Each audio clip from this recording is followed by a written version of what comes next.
The six collections of hadith is being arranged according to the rank of the book, starting with Sahih Bukhari, Sahih Muslim, Sunan Abu Dawud, Sunan Tirmidhi, Sunan Nasa'i, and lastly Sunan Ibn Majah. Now, let us explore and focus on the work of Ibn Majah, best known for his book as Sunan Ibn Majah, the sixth book. Ibn Majah's full name is Abu Abdullah Muhammad bin Yazid bin Abdullah Rabi'i al-Qazvini, and he was born in 209 after Hijrah in Qazvin, Iran. He was from the tribe of Rabi'i and grew up under the rule of the 7th Abbasid Khalif al-Ma'mun al-Rashid.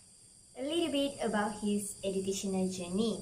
He grew up learning about Islam with his parents and started his educational trips in 230 after Hijrah.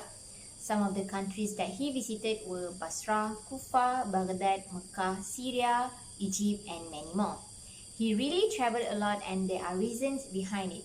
Firstly, he traveled to many places because he wanted to identify the authenticity of the hadith and at the same time spread the knowledge to other people. Then, he also has a strong desire to collect and compile the book of hadith. And lastly, basic thing, which is he truly wants to know more about hadith.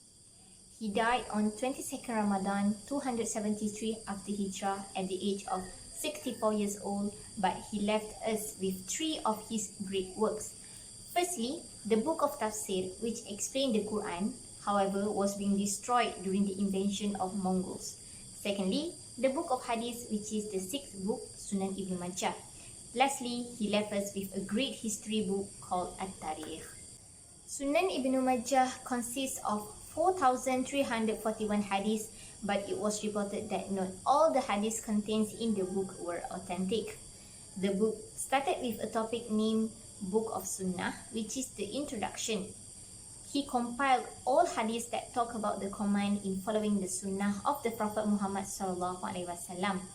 Then continued with the chapter on purification and ended with the chapter on wills. Now we'll be discussing on how the methods that are being used by Imam Ibn Majah in compiling the hadith. So the first method that being used by Imam Ibn Majah is he does focus on compiling the hadith and also arranging the books that related to the fiqh. The second method that being used by Imam Ibn Majah in compiling the hadith, he does commented and gave his critique in regards of compiling the hadith. The third method that being used by Imam Ibn Majah is he does possess the way of compiling the hadith by mentioning the proof and evidence that related to the specific hadith that he does compile. The second last method that being used by Imam Ibn Majah in compiling the hadith, he will collect as many as hadith as he can, whether the hadith is authentic or fake. And the last methods that are being used by Imam Ibn Majah in compiling the hadith, he would only consider his own opinion rather than referring to the other narrators in compiling the hadith. Even though Sunan Ibn Majah is one of the hadith collection, but there are some issues that had been argued among scholars on this Sunan. The reliability of Sunan Ibn Majah has been disputed by some Muslim scholars such as Al-Silafi, Abu Bakr al-Hazimi and Al-Nawawi that are in doubt to rely on the hadith which came from Ibn Majah collection. According to them, there are only 5 books that can be used like Sunan Bukhari, Sunan Muslim, Sunan Tirmidhi, Sunan Abu Dawud and Sunan An-Nasa'i. The statement by Al-Hafiz Abu Yusuf Al-Mizi regarding Sunan Ibn Majah has convinced another scholars to question on the credibility of Sunan Ibn Majah in narrating hadith. He emphasized that anything that has been narrated by Ibn Majah alone without narrated it with other 5 imam, it could be considered as da'if.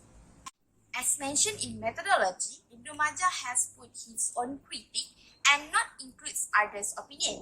Because of that, the probability of hadith to be da'if is very high. Hence, Al-Hafiz Al-Mizi claimed we cannot use any hadith that are narrated by Ibn Majah alone, except its status has been confirmed. Criticism received may give bad judgment on Sunan Ibn Majah. However, Ibn Hajar teacher Al-Sakawi has simplified that People who are not qualified enough to justify certain hadiths should avoid from using it as hujah. It shows not all the content of Sunan Ibn Majah are doubtful. It just needs benignement so people who read can be understood. As a result, the emergence of book Nisbah al-Zujajah fi Zawaid Ibn Majah that wrote by Al-Hafiz Shihabuddin to explain each hadith in Sunan Ibn Majah in order to justify its authenticity. Later on, Imam As-Suyuti shows his support by launching the book with the same title to describe the content of the hadith in Sunan Ibn Majah. Thus, it could solve the issue occurred. Imam As-Suyuti also emphasized regarding the issue of rejection on the hadith that narrated by Sunan Ibn Majah alone.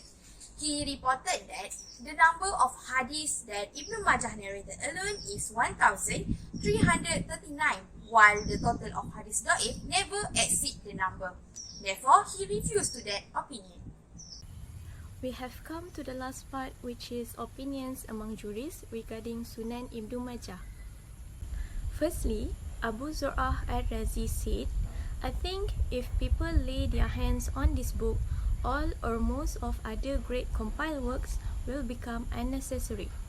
This statement shows that the Sunan was a great work by Ibn Majah, as his works alone were enough without others' interference or help.